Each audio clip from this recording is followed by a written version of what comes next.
છત્તીસગઢ હોય, જે હિન્દી ભાષી સ્ટેટ ચાલે છે, ત્યાં બધા મને અનુભવો છે. એટલે હું મારી વાતો કરી રહ્યો છું તમને કે કોઈ પણ ગામડાનો કે કોઈ પણ શહેરનો પ્રજાપતિનો દીકરો ગમે તે ગામ કે શહેરમાં જઈને વસવાટ કરે, એના આડોશી પડોશી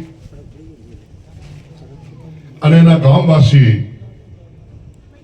નવા સવા આવેલા વ્યક્તિને પરિચય પૂછે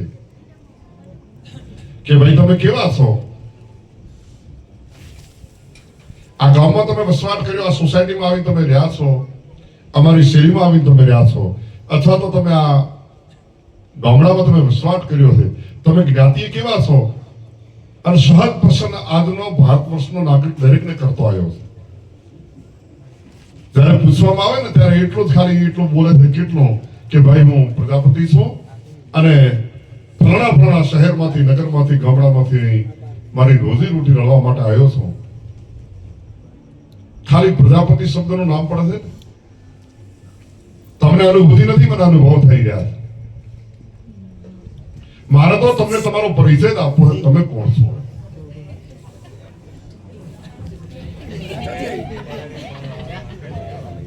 એ એનો વિષય. હા, એ કઈ યોનિમાંથી ક્યાં આવ્યો શું ખબર?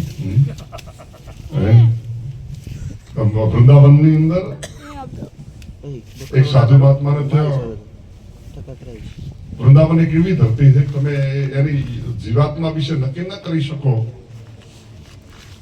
આજે જ એક વ્યક્તિ બોલ્યો તો ભગવાન એવી મને સજા આપને. આજે જ એક વ્યક્તિ બોલ્યો છે અને પોતે ભજનની અંદર બોલ્યો ભગવાન એક એવી સજા મને આપને, મારે એક સજા જોઈએ છે. સર સાહેબ સજા સંભળાવે એમ એક વ્યક્તિએ પોતાના ભજન માટે કરી અને પોતે એક ભગવાન આગળ સજા માંગી હતી અને માણસે એમ બોલ્યો હતો કે ભગવાન મને એક એવી સજા આપી દો કે શું કે આખી જિંદગી મારી બરસાના જાતી રહે. વૃંદાવન અને બરસાના છે ને એ રાધા અને કૃષ્ણનો મિલનની ધરતી છે. ભગવતી રાધિકા અને કૃષ્ણ એ બરસાના અને વૃંદાવનની ધરતીથી ઓળખાય છે.